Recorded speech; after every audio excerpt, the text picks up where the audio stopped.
boa noite para todo mundo. Boa noite. Você está em Florianópolis, Wesley? Floripa. Eu sou gaúcho e moro em Floripa atualmente. Legal. E você é do interior do Rio Grande do Sul, certo? Do interior do Rio Grande do Sul, cara. Legal. Eu nasci bem no interior, numa cidadezinha chamada Pirapó, cara, lá na fronteira da Argentina. E aí depois eu fiz faculdade numa cidadezinha chamada Santo Ângelo, que deve ter uns 70 mil habitantes, mais ou menos. Eu vim fazer mestrado aqui em Floripa e hoje faço doutorado aqui em Floripa e abri minha clínica aqui em Floripa e tudo mais. Legal. Cara, é engraçado, né? Antes da gente entrar em pauta, como é que a vida vai tocando a gente para uns caminhos que a gente não faz a menor ideia, né, cara? Eu não sei. Eu, para você ter noção, eu ia para a carreira acadêmica, né? Meu grande objetivo sempre foi ser professor universitário. E, inclusive, no mestrado, eu fiz estágio de docência. Sempre que eu pude, eu me colocava em palestras, me colocava em aulas, adorava dar aula nas disciplinas, que no mestrado é você que dá aula, né? Os alunos que dão aula. Mas daí veio a pandemia e eu acabei abrindo uma clínica e comecei a atender, e o negócio virou de uma proporção que eu nunca imaginei que ia virar, e hoje eu mudei de plano, fui para um plano B. Uma apresentação sua, cara, porque assim, olha, eu tomo muito cuidado das pessoas que eu sigo, sabe? Eu acho que eu comentei com você hoje mais cedo, eu te achei em algum recorte de algum podcast, de alguma pessoa que eu não me lembro. E olha como é que as coisas fazem sentido, cara. A forma que você fala é clássica de professor. Fala fácil, fala simples, e com poucos segundos você captura a atenção das pessoas. Isso é muito importante.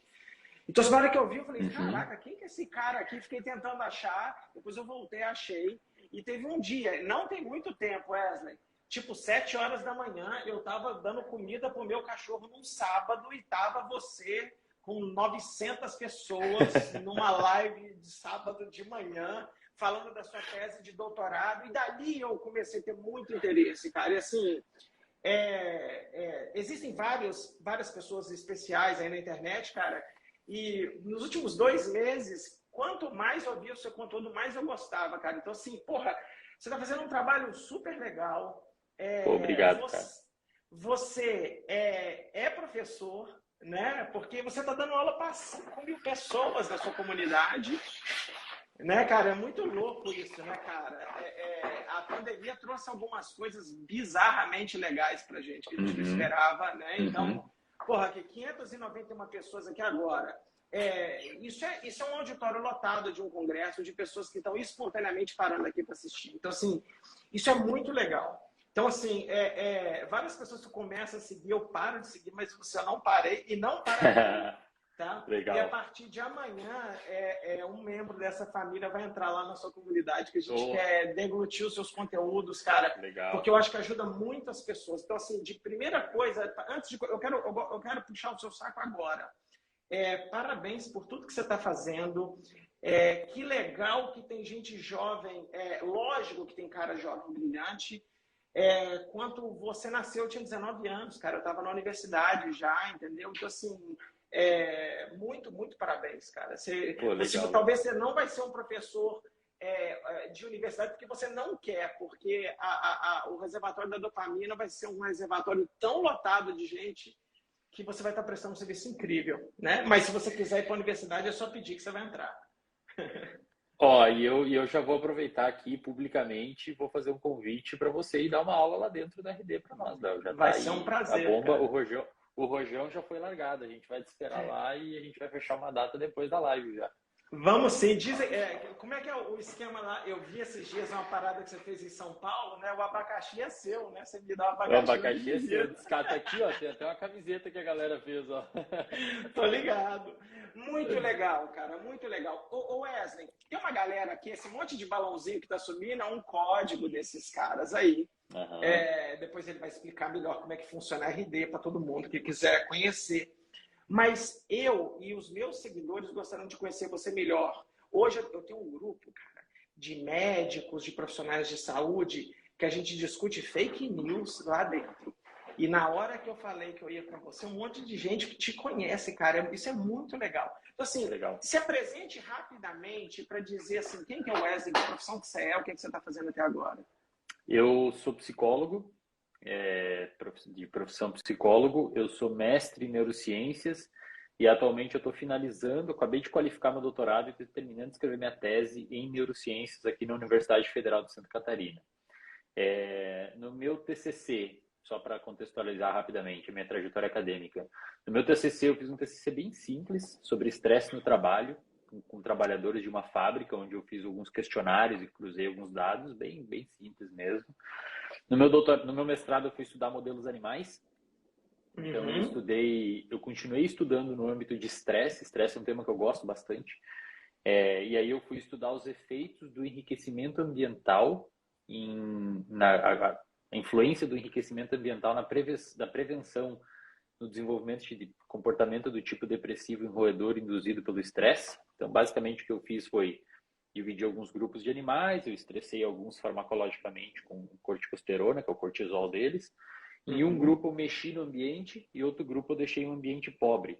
E eu percebi, é um artigo que está publicado numa revista chamada Stress, é uma revista bem clássica, inclusive, na área de estresse. Fiquei muito feliz quando eu publiquei lá. Que legal. Grandes autores, tipo Robert Sapolsky, que são minhas inspirações, que publicaram nessa revista também, então eu fiquei muito feliz. Basicamente, mostrei que modulações ambientais são capazes de mitigar os efeitos do estresse em um modelo animal, quando a gente vai olhar para comportamento que rastreia depressão. E aí, no meu mestrado, eu fiz em um ano, terminei rapidinho e já entrei no doutorado. E agora no doutorado eu estudo o efeito de dietas hipercalóricas em perda de memória, capacidade cognitiva de roedor e desenvolvimento de transtornos psiquiátricos, claro que em modelo animal, né, com todas as suas limitações. Legal. O Wesley, é com o mesmo orientador? Com o mesmo orientador. Só que o TCC eu fiz lá no Rio Grande do Sul. Aí o mestrado e o doutorado com o mesmo orientador. A minha esposa, a Lu, né, eu estava montando a pauta, eu não consigo fazer live sem ter pauta, tá? Eu gosto de me organizar assim, para não ficar um papo muito solto demais, a gente não conseguir se organizar. A Lu falou assim, pergunta se ele publicou e tal. Aí eu falei assim, eu não vou apertar o cara, aí você adivinhou, que bom. Porque é muito legal, Wesley, e para todo mundo que está presente aqui, cara, como é legal imortalizar o trabalho científico através de publicação, né, velho? Então, assim, vai ter pessoas que você não tem a menor noção, muito além do Instagram, os caras que não estão em redes sociais, os acadêmicos, eles vão poder ler o seu texto para sempre, né, cara? E tá lá para sempre contribuindo. E, Léo, assim, se você me permite, cara, eu acho que, assim, eu não sou um grande publicador. Agora, obviamente, eu vou publicar ainda bem menos, porque hoje eu virei mais um empreendedor. Mas você não tem noção, na verdade você tem noção, o quão rico foi. Porque o meu orientador é um cara muito, muito sábio. É uma das pessoas mais inteligentes que eu já conheci, assim. Ele é realmente fora da curva. E ele deixou eu responder primeiros... Claro que antes de enviar a carta, eu ainda estava no mestrado, era um jovem acadêmico ainda. Sempre fui muito motivado, sempre fui o primeiro a chegar no laboratório, o último a sair. Tanto é que eu fiz o mestrado em um ano, fiz todas as disciplinas e ainda fiz estágio de docência na época, que é só obrigatório no doutorado. Mas eu lembro que ele falou assim, não, cara, a partir de agora eu vou escrever a minha carta-resposta. Eu mandei o paper, né? Os revisores responderam com críticas e tinha algumas bem contundentes que era bem difícil você responder, tipo, por que eu usei aquela dose? O cara fez um cálculo do metabolismo do roedor versus humanos e me perguntou se aquilo não era uma superdose, cara. Eu tive que revirar a internet para justificar aquela dose. E embora eu tinha citado outro paper, mas ainda não conseguia... Eu tinha que perguntar daí por que o cara usou aquela dose também, então eu tive que bolar um raciocínio. E isso foi um processo muito enriquecedor. Embora a resposta que eu fiz foi auditada pelo meu orientador e reorganizada por ele, mas, cara, eu tive que... ali eu fiz um debate acadêmico com o cara. É isso, Wesley. Uma carta que deu, cara, deu 18 páginas a minha resposta. Os caras fizeram 4 perguntas cada um, deu 18 páginas, tá ligado? É isso, cara. O debate acadêmico, que muitas pessoas não conhecem, cara, é muito legal. Sabe? Apesar de vocês pensarem diferentes, apesar do cara encontrar fragilidades, vocês podem discutir e montar um paper final. A coisa que eu mais gosto na vida acadêmica é isso. Eu brinco que é igual você vira meio um advogado, né? Você vai negociando politicamente com o cara e usando argumentos. E algumas vezes você fala, cara, eu não fiz o melhor, porém... O que deu para fazer foi isso, e baseado nisso a gente observou aquilo. Isso é muito legal, cara. E, de novo, isso enriquece em outras áreas da vida, né? Fazer com que o cara consiga debater em alto nível com outras pessoas. Muito legal, Wesley. o seu doutorado, eu vi que você qualificou há poucos dias, não foi? Não tem Qualifiquei há muitas pouco semanas. tempo. Duas, três semanas. E a previsão de defesa é quando? Eu pretendo defender até final do ano. Assim, a banca fez umas sugestões bem pertinentes, porque no doutorado eu abri três, na verdade foram 4, mas uma fracassou. Como você deve, eu não sei se você trabalhou com pré-clínica ou só clínica. Eu só trabalho com área clínica. Só com área clínica. A pré-clínica dá mais errado que certo. Então, eu sei. Muito experimento não funciona, aí você administrou errado, aí tem que ou fez a metodologia equivocada e não deu, ou às vezes a infraestrutura do Brasil, infelizmente, muitas vezes prejudica o andamento, porque às vezes é muito preciso, um ELISA, um blotting, alguma coisa, você tem um reagente que não está muitas vezes na validade, é complicado assim fazer pesquisa pré-clínica no Brasil. Clínica também, obviamente. E aí eu abri 4 frentes de trabalho no meu doutorado. Uma eu abandonei, que era um modelo novo que eu estava tentando implementar. Mas hoje eu basicamente trabalho com 3 linhas de experimentação, sendo que uma eu estou testando os efeitos da metformina, que é um fármaco utilizado para diabetes tipo 2. Só que o efeito da metformina a nível cognitivo. A gente está com um trabalho, inclusive, submetido, onde a gente mostrou que a metformina apresentou efeitos na emocionalidade e na cognição de roedores com diabetes tipo 1. E a metformina ela não mexeu na glicose. Tipo 2. E ela não mexeu na glicose, porque até então a gente achava que mexia, regulava a glicose, via a regulação da glicose, mexia em alguma coisa, em algum parâmetro cognitivo. Só que ela parece que atuou sem mexer na glicose, e a gente especula algumas vias lá. Eu tenho um outro braço que eu estou testando uma planta, que é usada na cultura popular como insulina vegetal. É uma planta normalmente usada pelas pessoas, mas eu procurei no PubMed na época. Eu sei porque meu pai tomava essa planta. E aí eu falei, pô, mas cadê os estudos mostrando que isso daí funciona para diminuir glicose? Aí eu pesquisei e não tinha, então eu desenvolvi um modelo, meu professor topou, foi bem legal. E eu trabalho também com camundongos nocautes por receptor de LDL. Então são camundongos que têm hipercolesterolemia, um colesterol alto, que o meu orientador já estudou bastante, ele viu algumas atividades, umas enzimas de processamento de neurotransmissor que estavam alteradas nesses animais, e eu continuei expandindo essa fronteira que ele abriu. E então os protocolos estão fechados, os resultados estão sendo analisados. Agora eu qualifiquei e surgiram alguns comentários bem pertinentes, como por exemplo inserir um outro grupo controle num desses experimentos. E então a priori eu vou fechar a final do ano. Que legal. Final do ano por aí. Legal, quero acompanhar. Wesley, vamos para a parte prática, cara, do que você tem feito para ajudar as pessoas. Eu já fiz 1 milhão de lives aqui com pessoas de tudo quanto é área que você puder imaginar da saúde, né? Eu acho que eu só não conversei com veterinário, o resto eu já conversei com todo mundo. E eu sempre falo a mesma frase, e eu acho que você vai poder me ajudar a discutir um pouco disso agora. A desculpa que não há evidência para uma determinada coisa, ela não é verdadeira. Sabe? Então, às vezes a gente sabe o que deve fazer e sabe o que a gente não deve fazer. Mas o problema não está na informação, o problema está no comportamento. Então, vou dar um exemplo para todo mundo. Um monte de gente sabe que fumar faz mal. Mas a gente fuma e quando para de fumar é muito difícil parar de fumar. Né? Eu sou da geração que não existia cinto de segurança. Precisou ter uma lei para obrigar capacete. As pessoas a usar capacete, né? Para se proteger, porque se depender do ser humano, ele não põe beber e dirigir, assim por diante. Um exemplo que eu botei lá na pauta que a gente discutiu é emagrecer. A gente sabe mais ou menos o que deve fazer para emagrecer, mas é muito difícil emagrecer. Então a gente sabe que tem que fazer, mas a gente não consegue. Então eu falo que uma coisa é ter a evidência. Eu vou usar o que as pessoas batem em mim. As pessoas falam assim, não, os caras da evidência são ditadores da evidência. Eu falei, não, cara, a gente só diz onde que a luz, o caminho está, mas quem toma a decisão é o clínico, é o psicólogo, é o fisioterapeuta, é o médico, sempre prescreve para lá de lá. E 2, tem que ver se o paciente vai aderir nesse negócio todo. Então a gente tem 2 problemas comportamentais, aí você pode debater o que você quiser. Um é o profissional que sabe que não deveria fazer aquilo, mas ele prescreve a si mesmo. 2, o paciente recebe uma prescrição baseada em evidências e ele não consegue fazer porque o comportamento não deixa. Como através da neurociência, você pode, fica à vontade de usar modelos animais se quiser usar.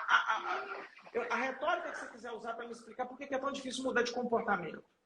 Eu lembro uma vez que eu assisti uma entrevista do Dr. Drauzio Varella, ele falou assim, que é fantástico, né? Eu lembro que ele contou uma história de um paciente que ele atendeu que teve um infarto, porque fumava muito, estava com as artérias todas entupidas, sobrepeso, obesidade, etc.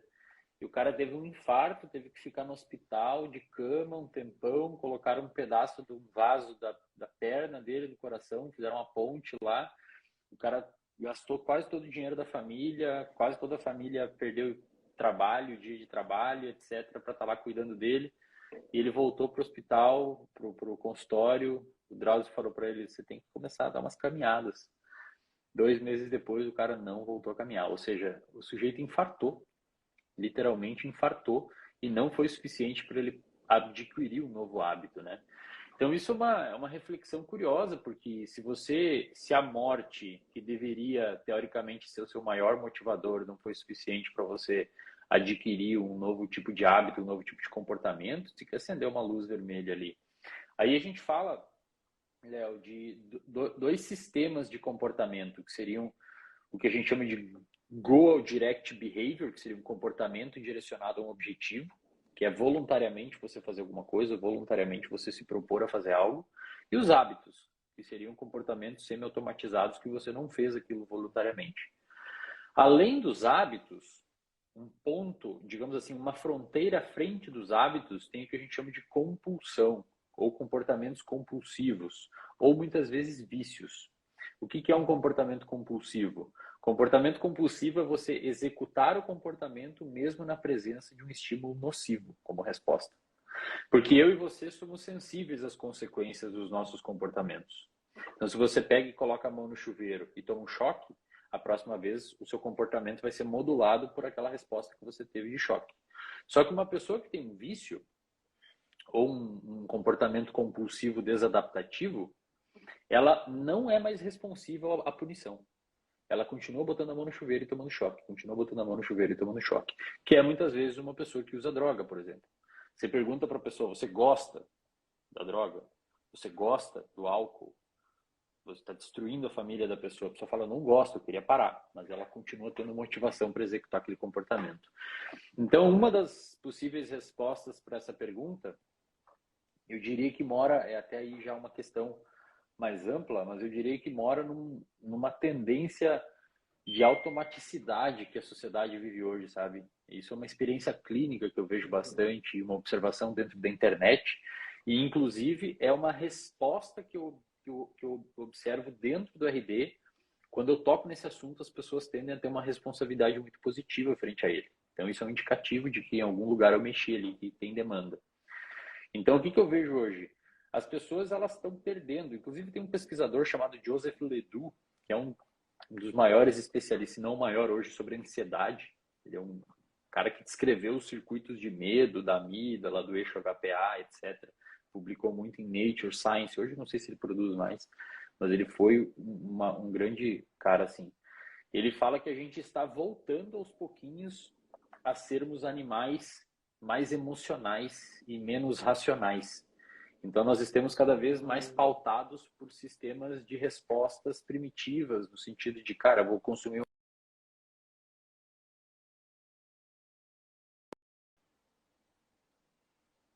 Travou?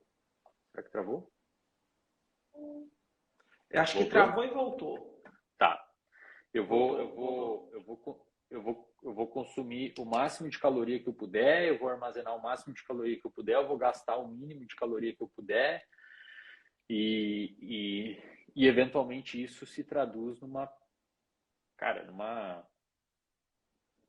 monte de pessoas. Se você vê a obesidade de 1975 até hoje, a curva ela aumenta, né? A depressão, a curva, então.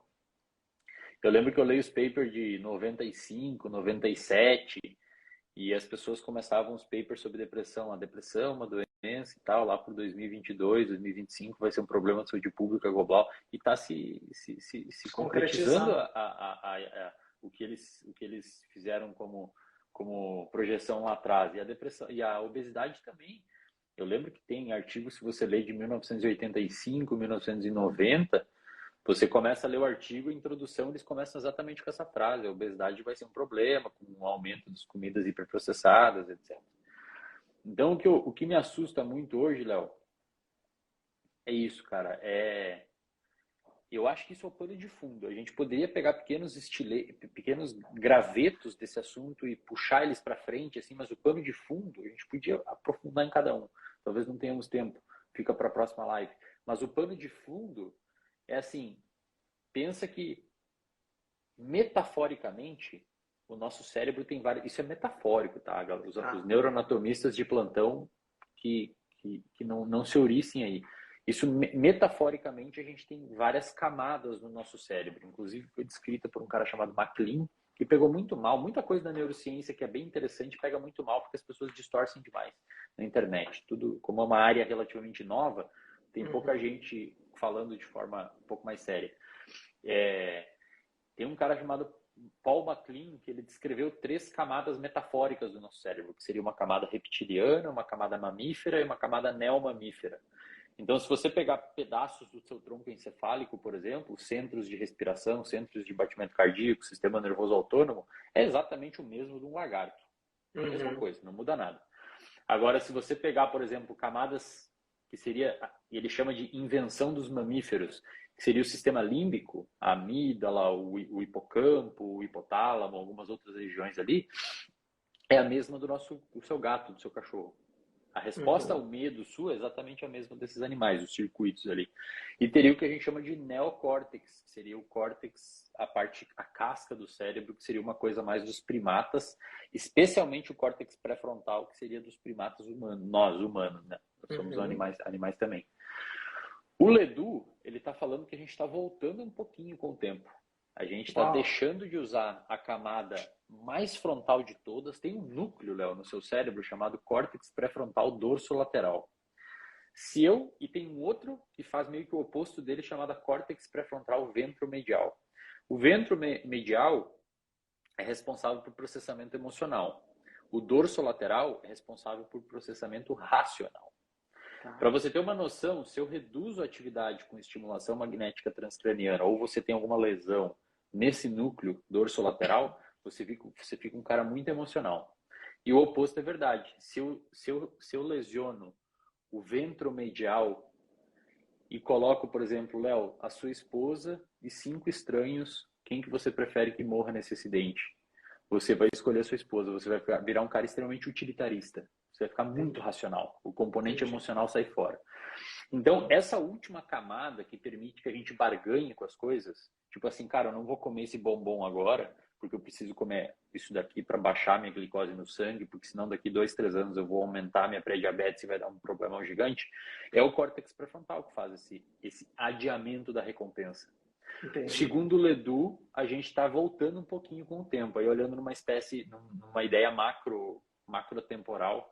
As pessoas estão cada vez tendendo a, cara, ficar no sofá, pegar o controle, ver, jogar videogame, ver o TikTok, comer a pizza, beber o refrigerante, fumar, consumir o álcool, diminuir a resistência ao tédio. A pessoa não consegue mais viver sob tédio, ela não consegue mais estudar, botar um pouco de esforço em cima de alguma coisa.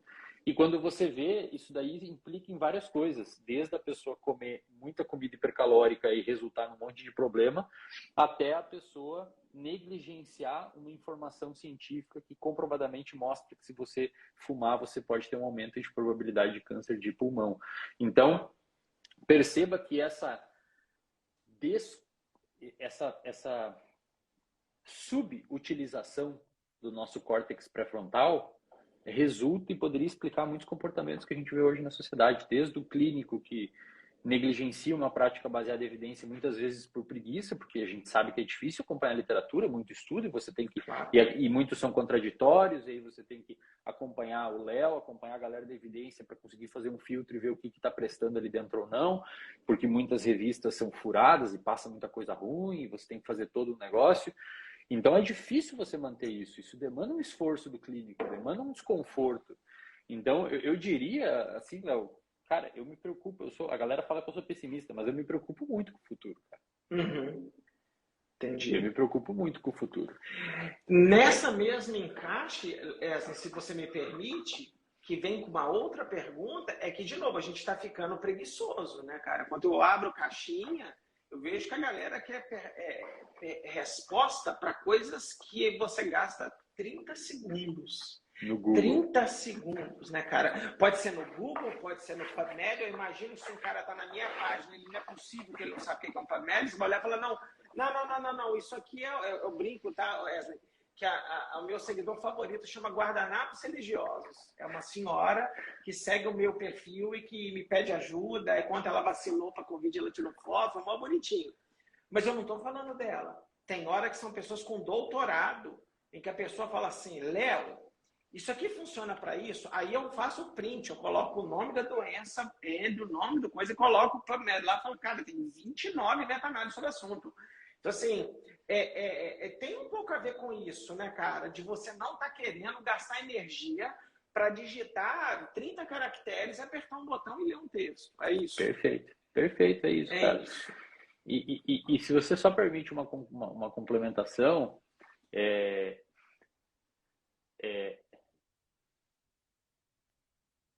hoje, infelizmente, assim, isso está ficando tão comum que a gente está criando um ambiente fantasioso de que esse é o normal. Então, quando você vê um cara que nem eu, te chama atenção. Só que, cara, isso daqui, você vai morar em Palo Alto, que é onde está a Universidade de Stanford, ninguém ia prestar atenção em mim, porque lá só tem cara como eu. Você vai morar em Massachusetts, que acho que é onde fica Harvard, eu seria um estudante médio para baixo. Porque eu estaria no lado dos caras que estão produzindo. Então, nós e os estudantes que estão acompanhando aqui, e as pessoas que acompanham o Léo, que não me conheciam até agora, eu peço que vocês prestem muita atenção para não cair na média, porque a média, infelizmente, hoje, e principalmente, Léo, se você me permite, e você sabe, provavelmente você sabe muito melhor que eu disso, porque você encara isso, você está na linha de frente de encarar isso. A média hoje, principalmente nos profissionais da saúde, está muito baixa. Você tem uma frase muito boa, Wesley, que eu estou começando a ver em outros locais, e eu nem quero descobrir quem que é o dono dela, é que tá fácil vencer no mercado, porque a média está tão baixa que se você estudar um tiquinho a mais do que a média, você vai destruir os seus concorrentes mais perigosos na sua cabeça, porque as pessoas não estão pegando fácil. Cara, chega gente na minha clínica, os terapeutas, a gente tem reunião, toda semana reunião científica, a gente discute lá as pautas e faz supervisões em grupo entre os terapeutas. E assim, tem gente que chega falando que psicólogo, cara, rezou pra pessoa, sabe? Rezou assim pra pessoa, fez uns negócios absurdos. Então, eu fico pensando, caramba, cara. Daí as pessoas me perguntam na caixinha, pô, mas ganha dinheiro hoje com a psicologia? Eu fico, cara, você pode ficar milionário com a psicologia, porque é só você ler 2 ou 3 papers aí, estudar um pouco mais, que as coisas vão virar, porque não tem profissional. Legal demais. Wesley, e o que você está percebendo assim, cara? Por exemplo, você vem falando muito, essa eu tô querendo pegar inclusive para mim.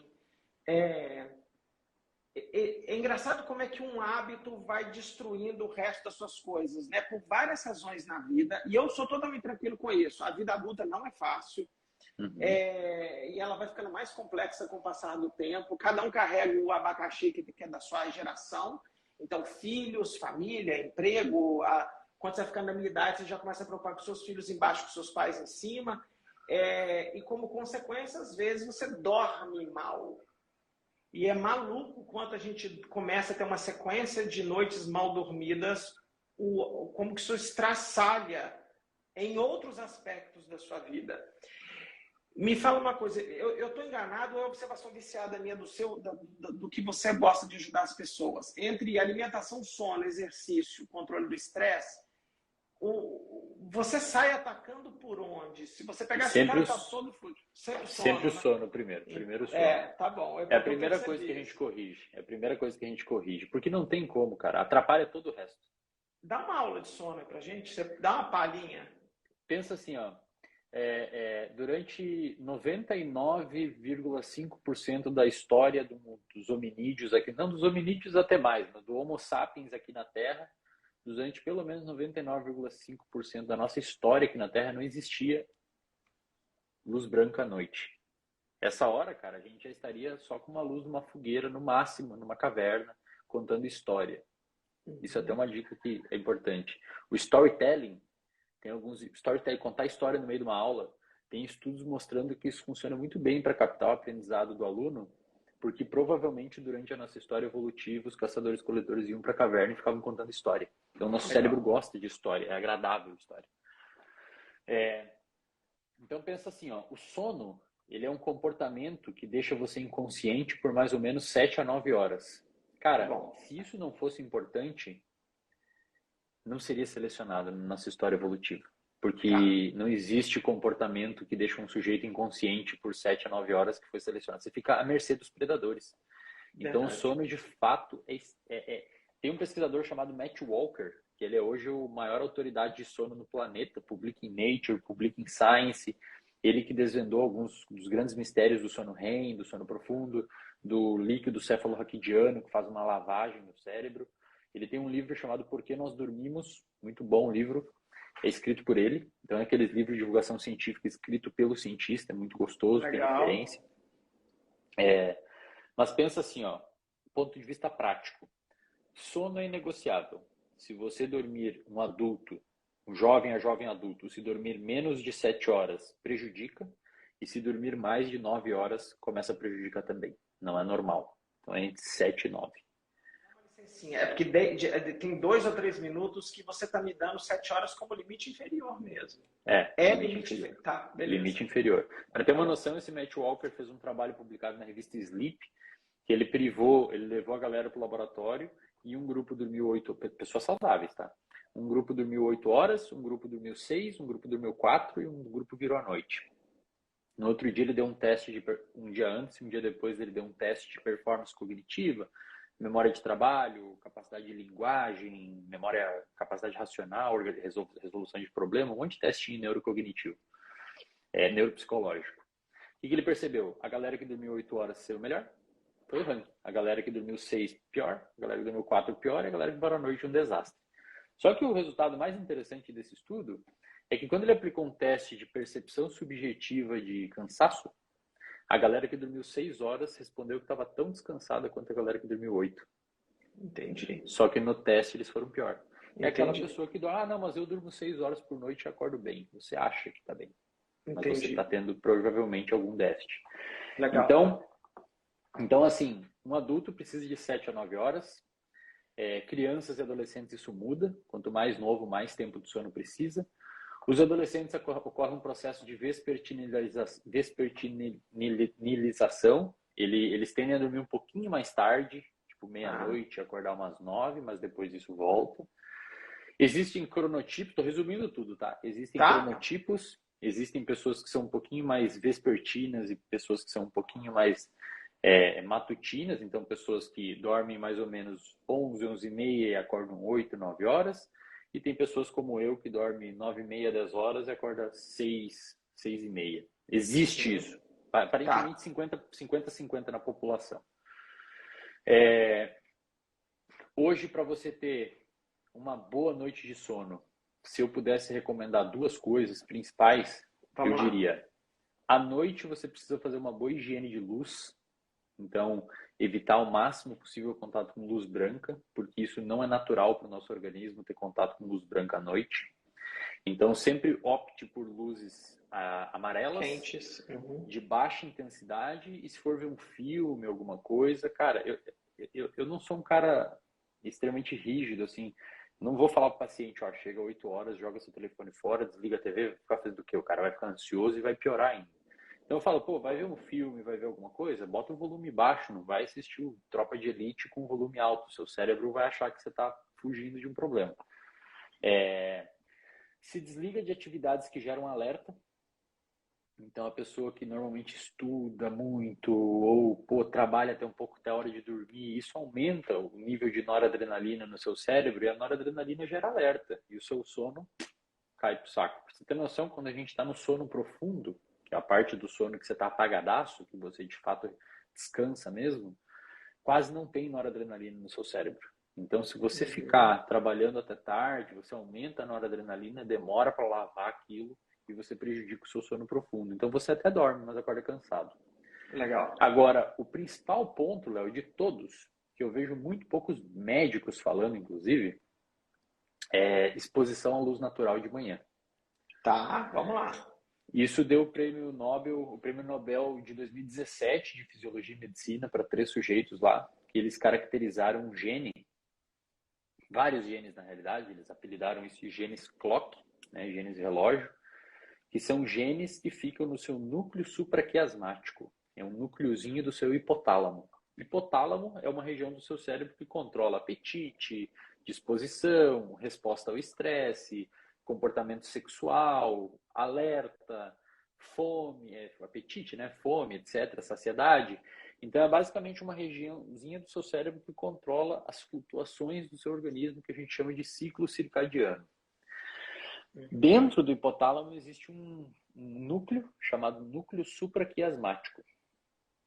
Esse núcleo, ele tem alguns genes ali que os pesquisadores descobriram uma parada bem massa. Primeiro, se você tira o núcleo supraquiasmático de um roedor, por exemplo, e cultiva em laboratório, numa placa aquelas células, eles perceberam que os genes continuam se expressando e se inibindo num ciclo de 24 horas. Então, os pesquisadores perceberam que existe um ciclo, mesmo fora da cabeça, mesmo fora do cérebro, numa placa de laboratório. Depois eles pegaram alguns voluntários e colocaram numa caverna. Tem vários estudos sobre sono que eles fazem isso. Você pega uma galera, leva para uma caverna que não tem luz nenhuma entrando, é tudo preto, só tem luz artificial. Eles perceberam que os voluntários começaram a arrastar um pouquinho o ciclo para frente. Então, no início, no primeiro dia, eles dormiam 10 horas, acordavam 8. No segundo dia, eles foram dormir 10 e meia, acordavam 8 e meia. Depois, 11 e 9. E depois de 15 dias, eles estavam dormindo 3 da tarde e acordando de madrugada. Só que eles não sabiam que hora era, porque tiraram os relógios e a luz natural. Entendi. Mas ainda assim, eles dormiam num ciclo de mais ou menos, eles viviam num ciclo de mais ou menos 24 horas, só que arrastado.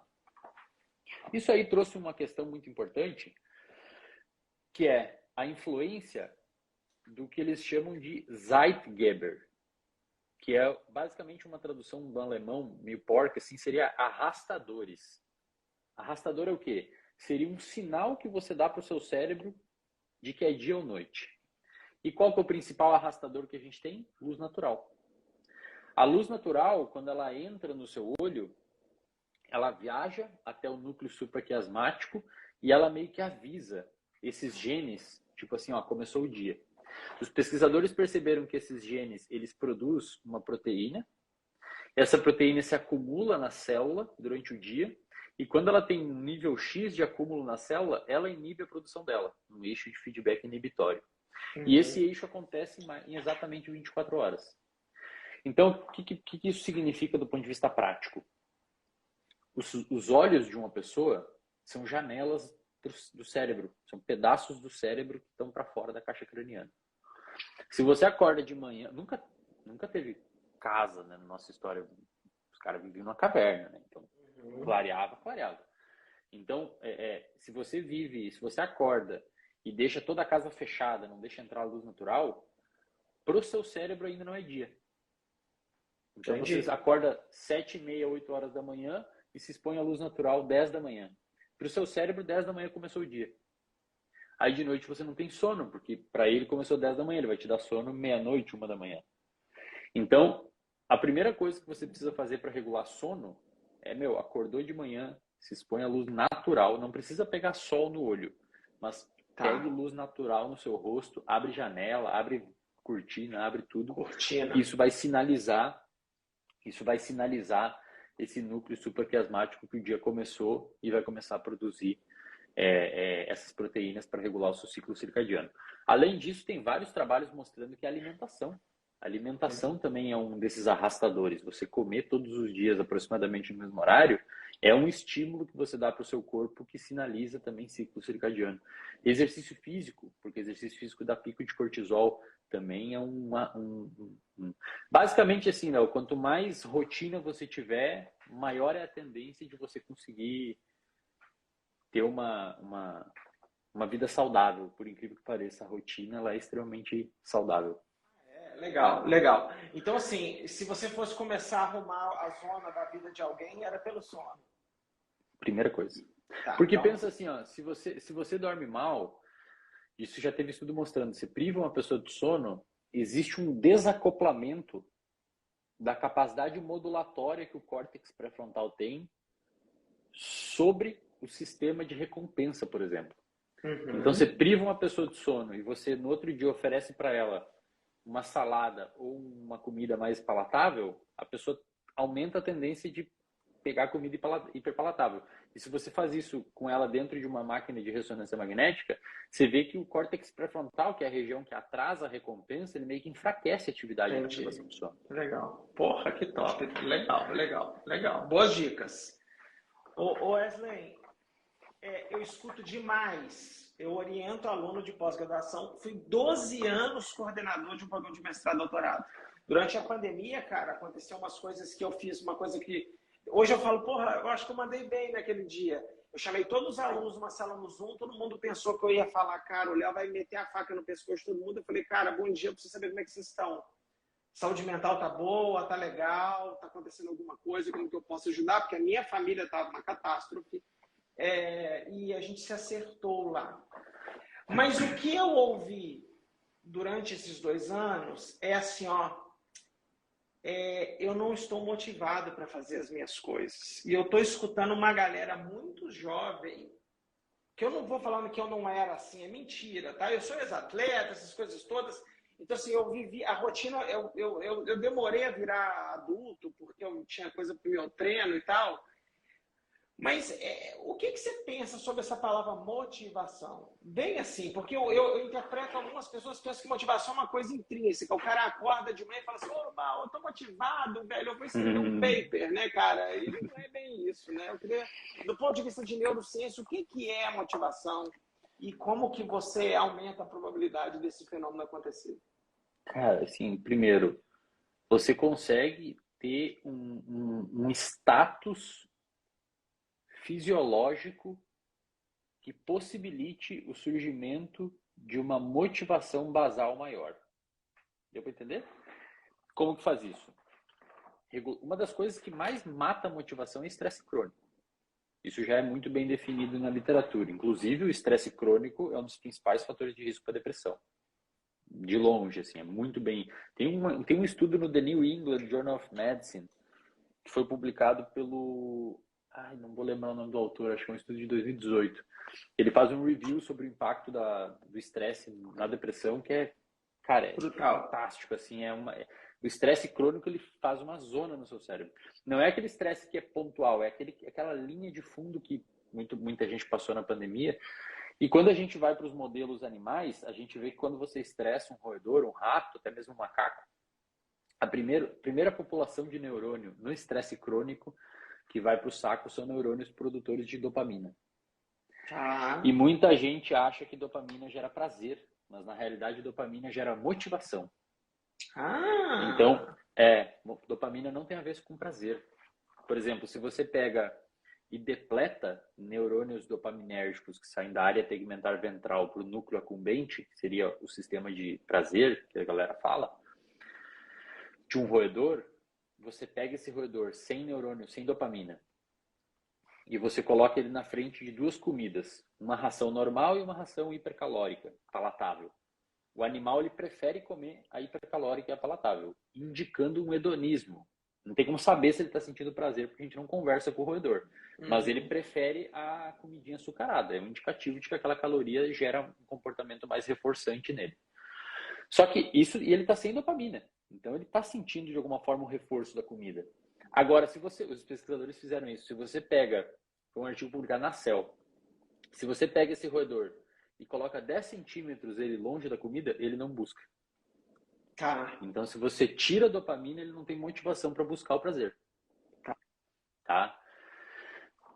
Quando você começa a estressar, que seja motivação. Sugere que seja motivação. Legal. E tem outros estudos que confirmam isso, que dizem que mostram que a dopamina, isso foi um estudo feito por o Wolfram Schultz, que é um alemão, que ele desenhou uma situação, ele criou um fenômeno chamado de predição de recompensa, Que é basicamente o quê? Ele botou alguns eletrodos no sistema de recompensa do animal, no núcleo acumbente dos animais, de primatas, ensinou o animalzinho a ficar numa cadeirinha sentado, e ele desenhou um experimento muito bonitinho. Primeiro ele deu um suco para o macaquinho, eles adoram suco, então dá um suquinho de laranja, o macaquinho bebe o suquinho e ele associa, ó, aquela mamadeira lá tem suco, ele aprende.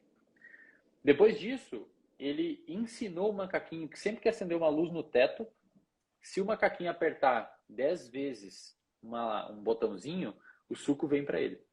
Então ele ensinou esse trabalho para o animal. E ele queria ver em qual parte dessa linha do tempo a dopamina aumentava. Se fosse por prazer, ia aumentar quando o macaquinho recebeu o suco. Uhum. Só que na realidade ele percebeu que a dopamina explodia no cérebro do animal quando ele via a luz acender. Então ver a luz acender gera o que ele chama de predição de recompensa. O animalzinho viu a luz acender e falou, caramba, sempre que deve ter surgido, sei lá, algum tipo de pensamento assim, tipo, caramba, acendeu a luzinha, eu vou apertar 10 vezes esse botão e vai vir aquela recompensa para mim. Então, hoje a gente sabe, e é uma das hipóteses mais aceitas porque é a dopamina, que é a predição de recompensa. Tipo assim, quando você vê alguém fumando, a sua dopamina explodiu se você é fumante. Uhum. Quando você vê alguém comendo uma pizza no filme, a sua dopamina explodiu, fazendo você pedir a pizza. Quando a pizza chegou, você já nem se importa muito mais com dopamina. Legal. Além disso, você faz essa expectativa, essa predição, ela é importante até para os alunos, eventualmente, da pós-graduação. Eu tive que aprender isso muito na marra. Mas pensa assim, digamos que você está vendo a pizza no filme, e você entrou no iFood, você viu uma pizza muito bonita, cara, gourmet, e cara, sua dopamina está aqui em cima. Aí você pede a pizza chega e é uma pizza feia e ruim. A sua dopamina cai. O Schultz mostrou que o macaquinho, quando ele faz o trabalho, então mostra a luz, ele aperta 10 vezes o botão.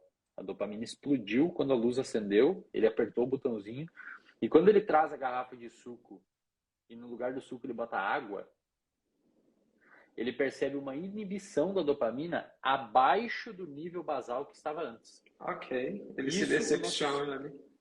Isso nosso cérebro interpreta como dor. A dor emocional é essa diminuição da dopamina abaixo do basal. Hoje a gente tem algumas pesquisadoras, Léo. Então, primeiro, pessoal, cuida com a expectativa que vocês estão criando sobre as coisas. Às vezes você entra em algum lugar, no mestrado, no doutorado, achando que vai ser isso aqui, muitas vezes é tipo ali. Também não pode ser pessimista, porque daí você não tem motivação.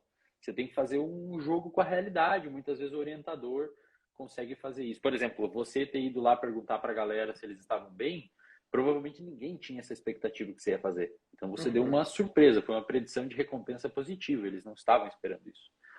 Então o pessoal tem que tomar cuidado com as expectativas que estão criando frente à vida.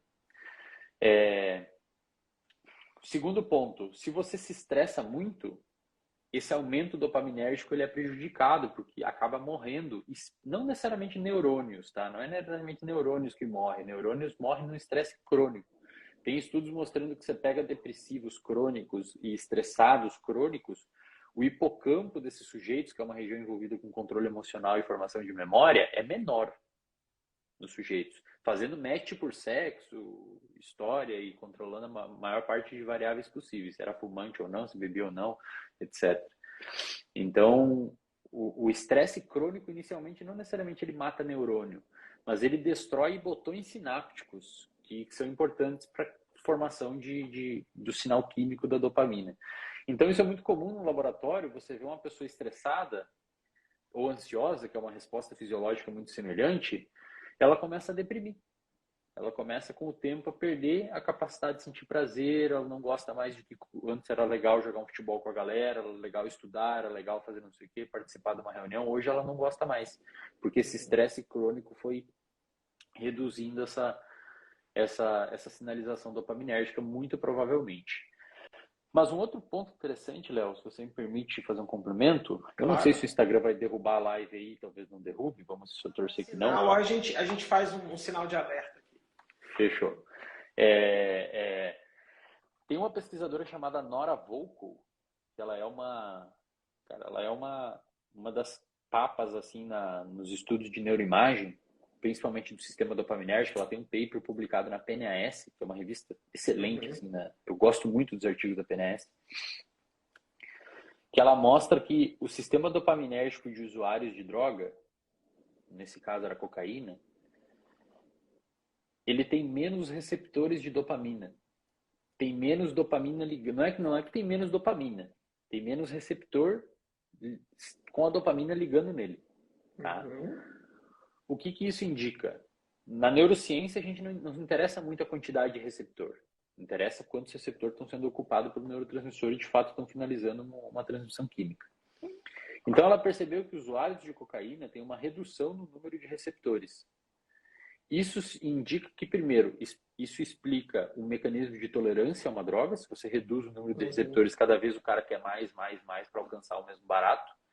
Mas também, aquela dopamina basal, ela começa a baixar.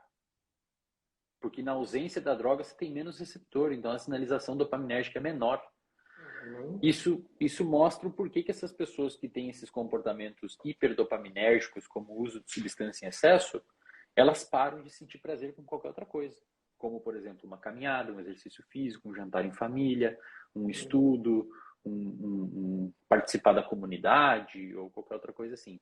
Então, isso é um outro alerta que a gente acende para a galera hoje, que não existe estudo que mostre se você jogar muito videogame ou se você assistir muito TikTok, você vai reduzir o número de receptores igual a Nora Volkow mostrou em usuário de cocaína. Mas é um alerta que eu acendo para a galera de, tipo, cara, vamos tomar cuidado. Enquanto a gente está se submetendo a estímulos hiperdopaminérgicos com frequência, porque, sei lá, assim, algum degradê pode acontecer, isso que acontece com o usuário de cocaína. Muito legal. Wesley, uma das dicas que você deu é uma que a gente fala muito na pós-graduação, a gente fala menos do que devia, que é ajuste de expectativa. Porque tem um problema em vários momentos da nossa vida. Você está plantando uma semente aqui para um negócio que você vai ver daqui a 4, 5, 6 anos. É foda, né, velho? Porra, pra caralho. É tudo que o nosso sistema dopaminérgico não gosta, cara. Então, as recompensas longas e fazer dieta, incertas. Guardar dinheiro, fazer doutorado, construir uma carreira. Cara, tudo isso é porque você está falando assim, a minha cabeça tá maluca, né? Eu tô com um flash de luz na cara, hoje eu vou dormir mal, e você tá me deixando maluco aqui, porque é muito difícil as pessoas pensarem no longo prazo. Né? A gente quer que as coisas aconteçam. Eu adoraria agora que meu Hotmart começasse a apitar ali e as pessoas começassem a comprar meu curso como se não tivesse amanhã. Mas na prática não é isso. Você tem que construir autoridade. Você tem que mostrar que você é bom, demora muitos anos e por aí vai, né? Quando as pessoas falam, porra, Léo, você tem 180 papers publicados. Eu falei, cara, eu fiz meu doutorado em 2010, né, cara? E eu oriento uma porrada de gente. E o paper que eu estou publicando hoje é de um aluno que entrou há 4 anos atrás. Então aí chega um momento, né, cara? E, de novo, daqui a pouco, eu igual brinco, enquanto o meu paper é aceito, eu já nem me empolgo mais. Eu fico feliz pelo meu aluno, mas né, cara, é muito louco isso, né? Habitua, né? Habitua. Mas olha só, tem uma pesquisadora chamada Carol Dweck, que escreveu aquele livro Growth Mindset. Sabe aquele livro Mindset, a psicologia do sucesso? Foi muito mal interpretado aqui no Brasil, mas essa pesquisadora é muito foda. Ela é de Stanford. Em 2099, ela desenhou um experimento com crianças onde eu era adolescente, eu não lembro exatamente, que ela basicamente falou assim, ó, a gente vai dividir as crianças aqui em 2 grupos, vão aplicar uma prova, a galera tem que estudar, vão aplicar uma prova. Um grupo, ela elogiou as crianças pela nota, então, nossa, parabéns, Léo, você tirou 10, parabéns, cara. E outro grupo, que também tinham pessoas que tiraram 10, ela elogiou pelo esforço. Parabéns, Léo, você estudou, cara, parabéns. Nem falaram em nota. Depois, acompanhando essas crianças, ela percebeu que aquelas crianças que foram elogiadas pelo esforço, elas tinham uma maior tolerância caso fossem mal na prova depois, e tinham uma maior probabilidade de estudar na próxima prova. Legal. A pessoa que você elogiou pelo resultado, ela ficou muito frustrada se ia mal, e ela relaxou, ela acomodou, ela não estudava tanto para a próxima prova. Então, eu acho que o grande segredo para manter constância nas coisas é você curtir o processo, cara. Então, a recompensa, ela tem que ser uma consequência do que você está fazendo. Você publicou 180 papers porque você gosta desse negócio, cara. Se você estivesse fazendo por publicar paper, você ia ter desanimado lá atrás. Porque você não sente mais recompensa publicando paper. Você sente recompensa ensinando um aluno, vindo aqui no Instagram ensinando a galera. Entendi. Então você fez uma das coisas mais magníficas de todas, que vai permitir que você faça isso até você... Cara, você vai estar infartando, você vai dar uma injeção de adrenalina e vai terminar de orientar um aluno. Por quê? Porque você gosta do processo. E hoje a galera não sabe fazer isso, cara. Então, é aí, cara, eu tô querendo meio, a gente aproximando aqui do final da live, porque eu quero fazer outras, eu não quero fazer uma live de 20 horas aqui com você. É isso, né, cara? Talvez eu acho que essa foi a informação mais foda que você falou até agora, curtir o processo. Curtir o processo, né? Os grandes atletas, eu fiz meu mestrado, Wesley, em psicologia do esporte, meu orientador foi de psicólogo, eu estudei overtraining no meu mestrado, e eu fiz aula com um professor que ele já faleceu, depois você pode procurar, ele chama John Salmela, ele é um canadense, que ele fazia pesquisa qualitativa de pessoas fantásticas, medalhista de ouro olímpico, de grandes músicos, grandes matemáticos, e ele estudava a vida dos caras, ele era pesquisador qualitativo, então ele tentava entrevistar os pais, os técnicos, as pessoas todas. E lá eu tirei um aprendizado, cara, que eu carrego para minha vida toda, e já que eu estou diante de um psicólogo, isso bate um pouco o que você está falando. Os caras mais fodas do esporte, ele era do esporte, mas ele fez a gente ler pesquisadores que também olharam a vida de grandes músicos e grandes matemáticos. E essas três coisas, esportes, matemática e música, têm uma coisa em comum. Os treinos são monótonos por natureza. Imagina um nadador treinando, é um treino de bosta. Eu sou tenista, mas eu fico pensando, um nadador treinando, ele conta azulejos às 4 horas da manhã. E na visão do Salmela, de pesquisa qualitativa, ele observa que esses grandes caras, eles têm uma tolerância ao esforço, à repetição, a fazer a parada acontecer, que eu acho que é o que você está falando, de curtir o processo, e ele não está esperando uma recompensa agora. E quando vem, cara, vem os Michael Phelps da vida, os Beethoven da vida, grandes caras que ganharam aí. E cara, você imagina um cara desses condicionar. Eu acho que não vai cortar live porque não surgiu o aviso. Não, acho que não. O Instagram tá bonzinho. Imagina um cara desses condicionar, Léo, a ideia de, tipo, tá dando certo a só vencer. Pô, o cara tem que ser um monstro blindado psicologicamente, porque ele não vai vencer no início só, cara. E eventualmente vai perder e vai dar problema. Então, eu lembro até da seleção brasileira, cara. Eu não sei se você gosta de futebol, eu acompanho eventualmente, não com frequência. Mas eu lembro da seleção brasileira, um tempo atrás, quando tinha Ronaldinho Gaúcho, Kaká, os caras tocavam um pagode dentro do vestiário, tá ligado? Às vezes parecia que eles não estavam ali nem para ganhar a Copa do Mundo, eles estavam para curtir o rolê. E hoje é uma pressão tão grande em cima da galera mais jovem, da molecada, com patrocinador, com rede social, com hater, que eventualmente eles se preocupam tanto com o resultado que pode atrapalhar o processo. Legal. Porra, isso é do caralho. Tá ligado? E o Ronaldinho Gaúcho, ele brincava. E os caras tocavam pandeiro, baixavam a bermuda um do outro. Era zoeira para eles aquilo. Eles jogavam brincando e botavam medo no mundo inteiro. Então, o pessoal, a galera tem que ver isso, sabe? Tem que tomar muito cuidado com você ficar condicionando. Primeiro, o que é ser bom a um resultado. E segundo, usar o resultado como um marcador de que está funcionando. Na verdade, você tem que ficar feliz por estar no processo, por estar conseguindo realizar aquilo, por estar conseguindo manter aquele comportamento. Hoje me perguntaram um negócio nos stories, eu falei assim, cara, eu não tenho filho, né?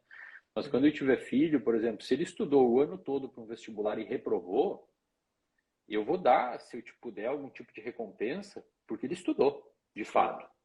O reprovar foi uma consequência que muitas vezes tem situações imprevisíveis que não se controla, mas tem que recompensar o esforço, sempre. E você é um cara que hoje faz o que faz, continuou fazendo por muito tempo, porque você gosta. Né? Por exemplo, você vê os caras grandes na internet que fazem com uma constância absurda as coisas que fazem, não são pessoas que estão ali mais pelo recompensa. As pessoas fazem aquilo porque fazer é recompensador. Legal. Isso é do caralho. Bom, você definiu o Roger Federer agora, né, cara? Você fala, bicho, esse cara tá operado do joelho. Ele tá fazendo uns vídeos agora, ele sumiu. Falou, cara, o que esse cara quer voltar pra quadra de tênis, né? cara tem 4 filhos, o cara é multibilionário, o cara é bonito, o cara tem uma família legal, o cara tem dinheiro para 10 gerações, mas o cara volta. E ele volta, e ele luta, e tem vários outros, né? Tem vários outros exemplos. Eu só dei um aqui, é porque é do esporte que eu gosto. Que é um esporte louco, tá, pessoal? Se você não está... Se você acha que se você tiver do 15 para baixo, no mundo, você perde mais do que ganha no tênis. 15 Olha só, no mundo. Olha só. É muito louco. O tenista perde mais do que ganha. Eu até brinco, essa é uma das coisas que eu acho que eu aprendi na vida acadêmica, a gente fica tomando porrada de revisor, de editor de revista, eu aprendi no tênis, cara. Sabe, o negócio de perder, ainda tem que ir lá na rede apertar a mão do cara e falar, obrigado, sua filha da puta, né? Você vai ficar aqui. Mas isso é muito legal, cara. Eu sempre achei que esporte molda as pessoas, cada um tem suas coisas, eu sempre quis que meus filhos escolhessem uma coisa para eles aprenderem também a disputar e também a perder, porque eu acho que isso molda um pouco, cara, de ficar testando a pessoa um pouco e ela participar do processo. Porque é muito difícil, né, cara? Sim. E o esporte, principalmente esses que você não é solitário, muitas vezes, ele, quando inserido até na criança, cara, isso é extremamente benéfico porque você começa a submeter a criança a um pequeno estresse importante. De eventualmente perder, de eventualmente lidar com uma frustraçãozinha.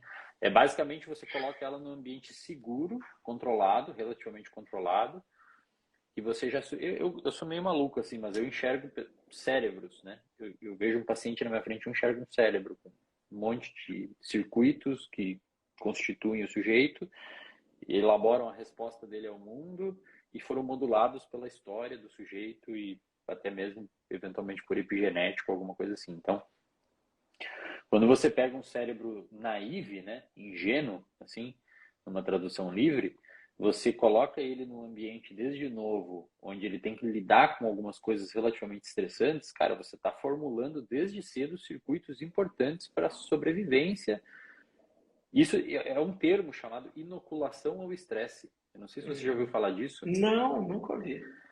Inoculação, você sabe o processo que você faz para criar uma vacina. Você destrói o vírus, inativa o vírus e administra na pessoa para que o sistema imunológico crie resistência futura. Tem também um paper publicado na PNAS, aí falei que os papers da PNAS são legais. Tem um paper publicado na PNAS onde eles testam a inoculação ao estresse em primatas não humanos. Se eu não me engano, foi em chimpanzé, que é um modelo extremamente raro de se ver estudo, por razões óbvias, é muito nobre o animal. Seria os nossos primos mais próximos. E o que eles perceberam? Se você submete um chimpanzé novo a uma situação de um pequeno estresse na infância, cara, esse pequeno estresse seria o quê? Sociabilizar, ficar longe dos pais um tempo, não seria estressar o animal, seria, por exemplo, você deixa o seu filho na escola, ele chora no início do dia, então é estressante para ele. Passei por isso agora, cara. Então, é muito doido. Isso é importante, tá ligado? Porque depois que eles foram olhar, acompanhando no follow-up esses primatas que foram submetidos a isso, ficar longe dos pais um tempo, socializar com colegas, com pares, entrar em brincadeiras, comer junto com os colegas, etc. Quando esses animais são estressados no futuro, quando eles são adultos, o eixo hipotálamo pituitária adrenal, que é o eixo de resposta ao estresse, tem uma atividade reduzida neles. É como se aquele estresse inicial na infância vacinou o animal contra estresses futuros. Isso é do caralho, velho.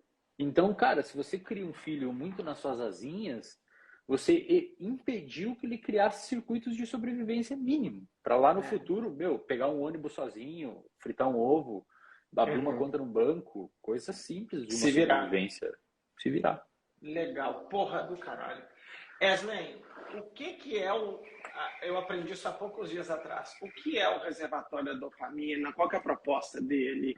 Agora eu aprendi bem o que a dopamina faz. Bem não, legal. Né? Você me ensinou, mas eu queria que você contasse para a galera. Basicamente, assim, o nome ele é muito didático. É um lugar onde as pessoas entram, eu dou aula de neurociências e a galera usa aquele espaço como um reservatório de dopamina. Então, eventualmente as pessoas estão desmotivadas com estudo, estão desmotivadas com esporte, estão desmotivadas com se cuidar, estão desmotivadas com o futuro. Lá dentro eu pego todos esses conteúdos de papers científicos que muitas vezes são chatos e difíceis de ler e jogo fora, descarto as partes que não são importantes para vocês e tento levar lá os insights que eu consigo tirar para a galera aplicar na vida de cada um deles. Então, por exemplo, tem uma aula lá dentro que o título da aula é Qual é o seu suco? E esse título, essa aula, eu explico essa predição de recompensa da dopamina que o Schultz fez com o macaquinho.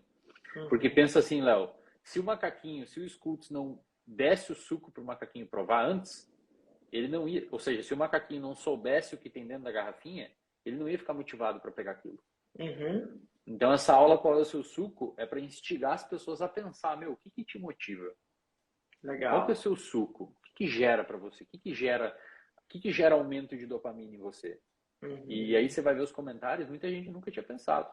Tipo, sei lá, eu vivo, estou fazendo uma faculdade porque muitas vezes meus pais, os meus amigos fazem, e as pessoas vão perpetuando isso e chegando lá pelos 25, 30 anos perdidos, assim, sem saber onde estão. Automático, né, cara? Num piloto automático. Eles olham pro lado assim e falam, cara, como é que eu vim parar aqui, tá ligado? Como é que eu cheguei aqui? Então, o RD é basicamente um espaço onde agora eu estou trazendo novas aulas, a gente está tendo outras pessoas que estão falando lá dentro também sobre conteúdos de interesse, mas é sempre, a ideia central é mostrar que, cara, conteúdo acadêmico é massa.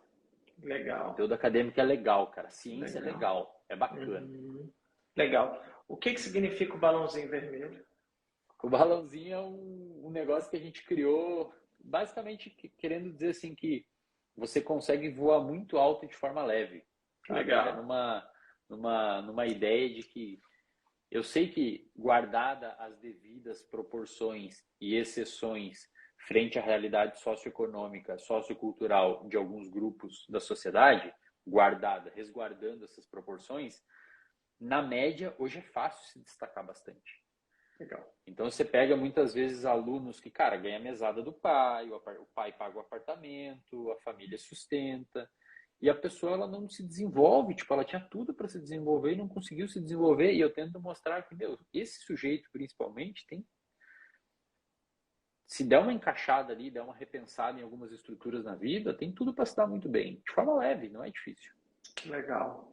Wesley, quando você vier para os lados de cá, me avise que eu vou lá tomar cerveja com você e com a galera do RD, cara.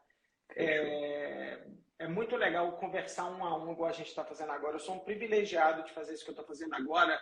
Muitas pessoas do RD estão conversando lá na comunidade. Eu acho que eles são abençoados de estar ali com você, se me permite essa palavra. E eu falo a mesma frase com todo mundo, porque eu dou muita sorte. Eu procurei muito cara bom durante a pandemia para conversar. Fiz vários amigos. Eu vou fazer um churrasco agora aqui em casa, no dia 15 de maio, com 3 caras, 3 famílias, na verdade, pessoas que eu não conheço pessoalmente, mas a gente fez live juntos. Eu posso até dar um nome: a Bianca do Médios da Pandemia, o Casal Infecto e o Dr. Derrame. Que a gente divide coisas que a gente pensa parecido, a gente divide os mesmos preceitos de vida e tal. E é muito legal, porque quando eu faço essas lives, eu sou muito egoísta, porque eu que estou aprendendo. Igual eu brinquei com você, falei, cara, eu não queria bater papo com você, na verdade, eu queria só te entrevistar, para eu arrancar o máximo que eu puder de você no momento exclusivo que eu estou aqui. Então, hoje em dia acaba muito bem para mim, cara, porque um cara igual você existe. Então, parabéns, cara. Pô, cara, que legal, Léo. Puta merda. Vamos continuar batendo papo e parabéns pelo seu trabalho. Eu desejo todo sucesso do mundo. E desde ontem eu já tinha falado com a Lu. Falei, Lu, vamos entrar aqui, vamos entrar no RD, que a gente quer continuar aprendendo com você lá, cara. Foi legal, simplesmente cara. Incrível.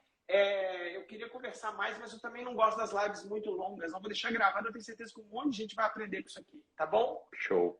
Você quer deixar um último recado? Quero, por favor. Eu agradeço muito o espaço, Léo. Eu queria deixar aqui publicamente, mais uma vez registrado, que eu sou um grande fã do seu trabalho, de verdade. Eu, assim, encorajo você a continuar. Eu sei que quem está na linha de frente, principalmente falando em evidência, no momento de tanto obscurantismo, acaba tomando muita paulada, mas isso é apenas um suspiro de uma população que precisa de ajuda e muitas vezes nem sabe que precisa, e a gente precisa estar aqui. Afinal de contas, a ciência, ela é uma vela na escuridão, né? Então, é isso aí. Continue fazendo, cara. Continue fazendo.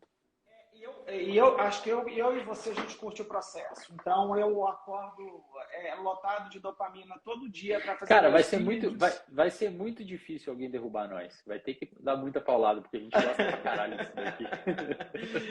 Querido amigo, boa noite, bom sono. Muito obrigado e a gente vai se falando, cara. Um beijão para você, um beijo para todo mundo. Obrigado, Léo. Tá bom? Com Deus. Tchau, tchau. Tchau.